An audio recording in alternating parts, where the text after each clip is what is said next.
Hürmetlik vatandaş, bugün çislak 2023 yıl 11. ayının 16. günü haftaga Perşembe. Biz yukarıda körüp öttük.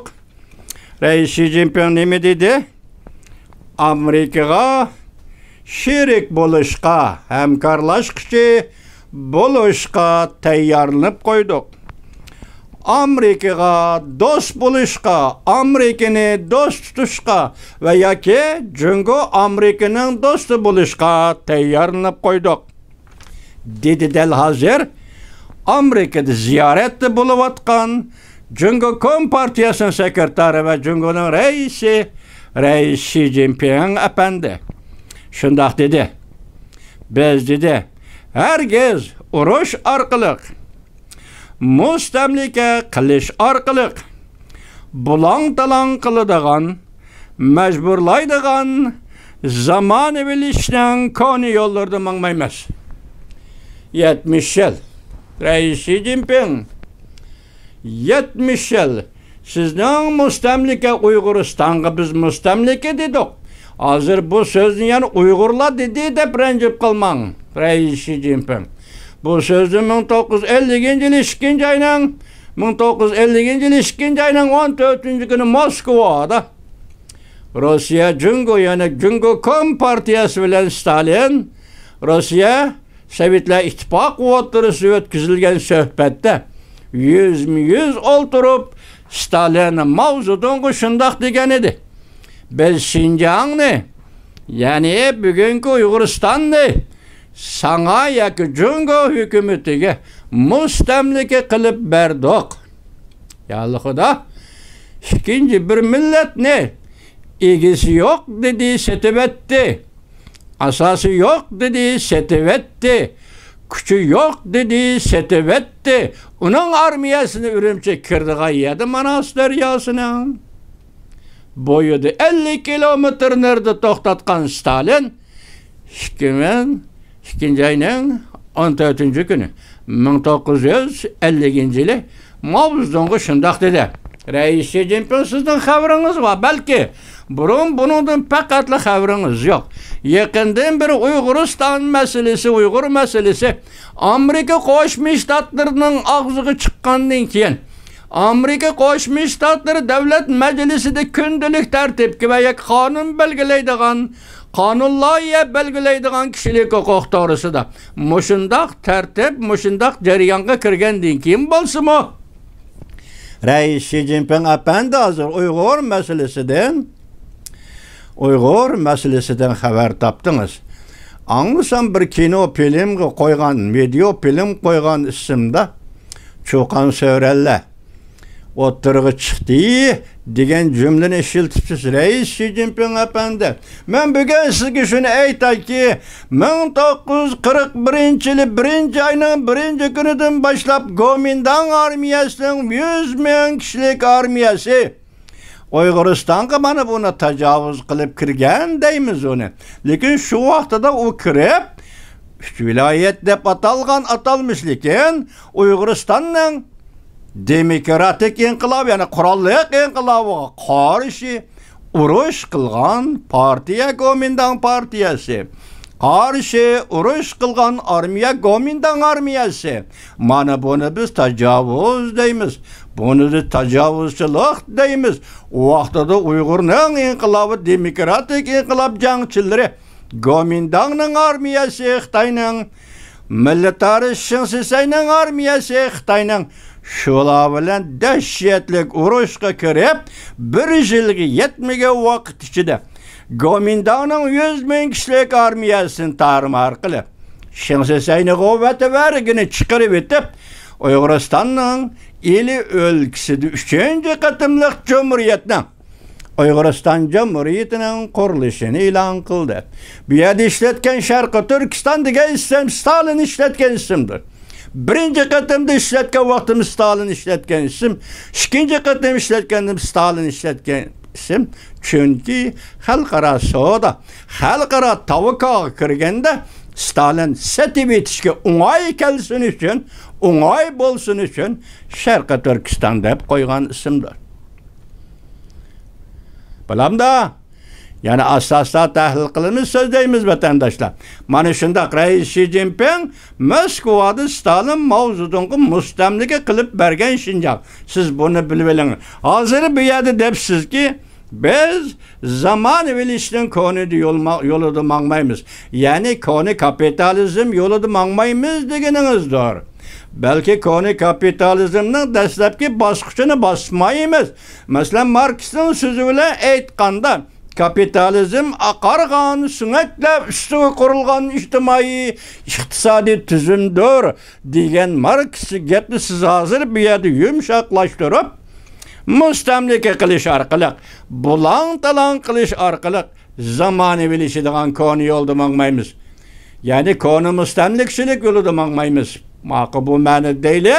Bundan qat'iy nazar, bunun ma'nosi mustamlika qilmaymiz degan so'zning ma'nosi bugun agar sizning og'zingizdan chiqqan bo'lsa, Rais Xi Jinping men boshda aytdim, Mao Zedong bilan Stalin o'rtasida Uyg'uriston mustamlika qilindi. Bugun siz bundan voz kechasiz. Sizning birinchi qaroringiz shu bo'lish kerak. Biz Uyg'uristonni mustamlika qildik. Stalin bilan Mao Zedong tarixda mushunda xato ishlarni qilgan edi. Endi biz bu yo'ldan chekinamiz. Bu yo'lda mangmaymiz. Uyg'urlarning o'z taqdirini o'zi belgilashiga ma'qul bo'lamiz. Chunki Birlashgan Davlatlar Tashkilotida biz shundoq imzo qo'ydik. Birlashgan Davlatlar Tashkilotining nizam namusiga shunda imzo qo'ydik. Yoki yana ilgirlagan holda 1979-yili 1-oyning 1-kuni Amerika Qo'shma Shtatlari bilan Jumhur Xalq Jamhuriyati hukumati diplomatik munosabat o'rnatdi. 1980-yilga kirganda shu vaqtgi Jungo Kompartiyasining sekretari, o katta gap, xuddi bugungi sizga o'xshash sekretari Xiyobon Tibet to'g'risida 6 moddalik siyosat, Uyg'uriston to'g'risida 6 moddalik siyosat. Mana bu shu vaqtgi davrning chaqiriqi. Amerika Qo'shma Shtatlar diplomatik munosabat o'rnatdi Jungo bilan Amerika Qo'shma Shtatlari elib kelgan bahor shamolining shu asnoda g'alaba qilishi. Çünkü Xiyobon dediki 6 moddalik siyosat Tibetga, 6 moddalik siyosat Uyg'uristonga. Uyg'uristonga chiqarilgan 6 moddalik siyosatning 6-moddasi Şinjanga ko'chib kelgan ko'chman xanzularni bir-birlab turkumlab bir-birlab ichkari o'lka yoki ichkari Xitoy o'lkasiga chekindirish, qaytirish. Tamam, buning aksicha siz mush 7 yil ichida 2 milyondan ortiq Uyg'urni 2018-yil 9-oyning 21-kuni bir hafta poyezd qatnashi orqali ichkari Xitoyga olib ketdingiz. Hozir 1 milyonga yaqin Uyg'urning bola farzandi 3 yosh, 5 yosh, 4 yoshlik bolalar nerede? Ondan keyin tunigan 10-oyning 26-kuni Erkin Asiya Uyg'ur Tel Gruppasida xabar dediki, hozir har yili 2 milyondan 3 milliongacha Uyg'ur ishlamchilar yo'tkab ishga selish bilan ishga o'rinlashtirilyapti dedi. Men tahlil qildim. Bunchalar odamni xo'tanga o'rinlashtira olmaydi. Bunchalar odamni g'o'ljiyaga oltaga o'rinlashtira olmaydi. Bular qani ishga Xitoyga elib ketildi. Rais Xi Jinping o'zingizning gapini aytib, chiroyli gap ekan bu. Biz bu gapni qilishingizni qarshi olamiz. Lekin biz bunga ishonamiz deyolmaymiz. Chunki biz shaxsan men Xanzu yoki Xitoy degan millat bilan mustamlika vatanda 50 yil birga yashagan odamman. Shunga men bu gapga ishonaman degan so'zni og'zimdan chiqarmayman. Amaliyatingizni ko'raylik. Rais Xi Jinping mustamlika qilmaymiz. Mustamlika qilish orqali bulang-talang qilmaymiz. Uyg'uristondan tashi qolmadi. Uyg'uristonda bir changal qumning taqdiri nima bo'ldi? Uyg'uriston kan mahsulotlari, yer usti moddiy buyumlari, yer osti moddiy metal buyumlari 137 xil metal poyezga qochilandi ketdi. Uyg'urning qo'liga bir pul berdingizmi Rais Xi Jinping? Uyg'urning qo'lig'ima zimin seningdi biz mana ochdik. Mana elib ketyapmiz. $1 bo'lsa-mi xajlab qo'y dedingiz, ma ko'mirning puli, ma to'mirning puli, ma paxtaning puli, ma yer osti tabiiy gazning puli, xam nefitning puli, yoki kristalning puli, yoki natriy sulfatning puli. Ey Uyg'ur, meningda $1 xajlab qo'y dedingiz, ma Rais Xi Jinping. Bu nima deymiz? O'zingiz aytgan so'z bilan tasvirlasak, buning ismi bulang-talang qilish deganlikdir, Rais Xi Jinping. Şuna bugun siz bu so'zni aytgan ekansiz, mustamlika qilmaymiz, bulang-talang qilmaymiz, majburiy zamonaviylikni ishga oshirmaymiz. Marhamat, qarshi olamiz. Eg'izdagi gapingiz bilan amaliyatingiz birdek bo'lishi lozim. Axir nima debsiz? Amerika ichki ishlarimizga aralashmasligi kerak. Rais Xi Jinping, qarama. Rais Xi Jinping men kitobni tarjima qildim. İttifoqdoshlar va raqiblar. Amerikalik tarixshunos, siyosat faylasufi John Garber apandi yozgan.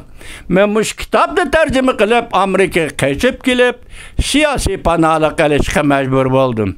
Men buni Xitoy tilidan tarjima qildim. İngliz tili bilmaydim, Xitoy tilidan tarjima qildim. Mush kitobni bir o'qib o'ting, Rais Xi Jinping bir davlat arbobi. Har qandaq ishqa, har qandaq bujurga, har qandaq uchurga diqqat qilmasangiz, hokimiyatni saqlab tura olmayman deganingiz rost bo'lib qoladi vatanni. Vatanni saqlayman deganingiz va vatanparvarlik darsi o'taman kelar yildan boshlab. Vatanparvarlik tarbiyasi, ma'rif tarbiyasi o'rlashtirman deb turgandan, kelar yildan boshlab hozir tayyorlik qilib bo'ldingiz vatandoshlar. Kechiringlar vatandoshlar. Rais Xi Jinping efendi, şu meselede siz endi o'ylab javob beradigan vaqt keldi. Rais Xi Jinping efendi bu şey ko'rib qo'ying. Mushu kitobda hamma so'zlandi. Uyg'uristonning taqdiri qanday bo'ldi? Xinjiang degan zaminning taqdiri qanday bo'ldi? Xitoyga qanday qo'shib berildi? Amerikalik tarixchi John Garber efendi yozgan kitob. Bu siz ya ko'rgan ya ko'rmagan Rais Xi Jinping hozir bu yerda aytibsiz, biz qarshi olamiz. Mustamlika qilish orqali qilmaymiz. Bulang-talang qilish orqali qilmaymiz. Majburlash orqali qilmaymiz. Va'da beribsiz. Amerika xalqiga ziyofat zalida va'da bergan ekansiz. Bizni o hisob qilmang Rais Xi Jinping. Lekin bu qatam Amerika xalqining oldida baga va'dangiz bo'yicha sözlügen sözünüz bu iş kılışınız gerek. Rais Xi Jinping şu vaqtida anda iş buldu. Bugünkü dünyada, bugünkü kündü Cumhur'un hazırki vaziyetinden aytganda siz kılıdığan iş aynı vaqtda 1980 yıl Amerika Qo'shma Shtatlar bilan Cumhur diplomatik münasebet o'rnatgan sekretar Xuyaban o'tirib qo'ygan 6 modellik siyosat bugun yo'lga qo'yishsiz. Uyg'urda ortiq talab yo'q. Uyg'ur dasti kitap yazmaydi. Bu şu meselede. Uyg'ur tili bir taqa ikki taqa gapmi qilma. Bir og'iz so'z. Rais Xi Jinping, siz sekretar Xuyabanning siyosatini Uyg'uristonda ijro qilasiz, Tibetda ijro qilasiz. Şu vaqt yetganda Tibetlar nima deydi o'zining gapini qiladi. Uyg'uriston navbatda deydiki bu faqat o'tkinchi davr. Bilamda Rais Xi Jinping bu faqat o'tkinchi davr. Xuyabanning siyosatini Xinjiang Uyg'ur avtonom rayoniga tatbiq qilish bu faqat o'tkinchi davr. Bilamda mana shu qabul qilsangiz Uyg'urlar buni rozi bo'ladi. Undan keyingi suhbat orqali mana boshda bir gapingiz qaltis arziydigan gap. Rais Xi Jinping nima debsiz? Biz hargiz urush orqali emas. Urush qilmay, vah, katta gap. Uyg'ur xalqi tinchlikparvar xalq. Tibet xalqi tinchlikparvar xalq. Hong Kong xalqi taxmin shundoq. Bu yerda urush qilmaymiz. Ajoyib katta gap. Qarshi olamiz Rais Xi Jinping. Siz Amerikada deyapsiz bu so'zni. Yani Amerika Qo'shma Shtatlari prezidenti Joe Biden bilan o'ltagan ustal turib deyapsiz bu gapni. Gapingizda turishingizga tilakdoshmas. Gapingizda turishingizga bo'yicha ham shundoq ijro qilishingiz bo'yicha sizge tilekdaşmaz, karşı alamaz Reis Xi Jinping. Yani bir okuvete anlıvetin ha? Reis Xi Jinping, Cunhua parlak medeniyet ananısının mühem iddiası da yok arkaydı. Biz herkes uruş arkalık, müstemlike kılış arkalık, bulan talan kılıdığın, mecburlaydıgan zamanı bilişişten konu yollarda mağmayımız. Diyaloglaşış, yani söhbet kılışta çıng durdu, karşılaşmaydı, dostluk ornatıdı, Amerika ve başka devletler bilen hemkarlaşıp ortak galba kılış yolunda mağdı. Mana şu hemkarlıktan içindeki Uygur'da elin, mana şu hemkarlıktan içindeki Tibet'ni elin, Hong Kong'ni elin, Hong Kong'un hazır nayta xatarlık bir vakti keldi hazır. İktisadi cihette tamamen hazır Cungu'nun şirketle ayrılıp gitiş devre kırıp kaldı Hong Kong. İntihayın xatarlık Reis Xi Jinping. Bu intihayın xatarlık Hong Kong iktisadi cihette bir nime deymen, bir nime kılımen dese, bu siz için intihayın xatarlık. Şunlaşqa peyt keldi ki siyasetini muqimlaştırış, özünüzün hakimiyetini müstahkemleş, yoki Kompartiyanın ordunu müstahkemleş, bu sizin arzuyunuz, bu sizin talebiniz ve gündelik tertibiniz, gündelik iş tertibiniz buladiganlar bolsa Reis Xi Jinping Tibet'nin ordunu Tibet'e öz takdirini belgileş hukukunu qaytırırsınız. Uygur'un ordunu Uygur'un öz takdirini özü belgileş qaytırırsınız. Hong Kong'a o Amerika Cungu oturuşki murakkab rayon bunun takdirini Hong Kong halkı özü belgileydi. Muşu yolda mağılsız o vaqti andan çoğu biz sizge işinimiz. Cungu Kompartiyasının reis sekreter Xi Jinping andan muşu sözlerinizge işinimiz, her ikitiniz arkalık işinimiz.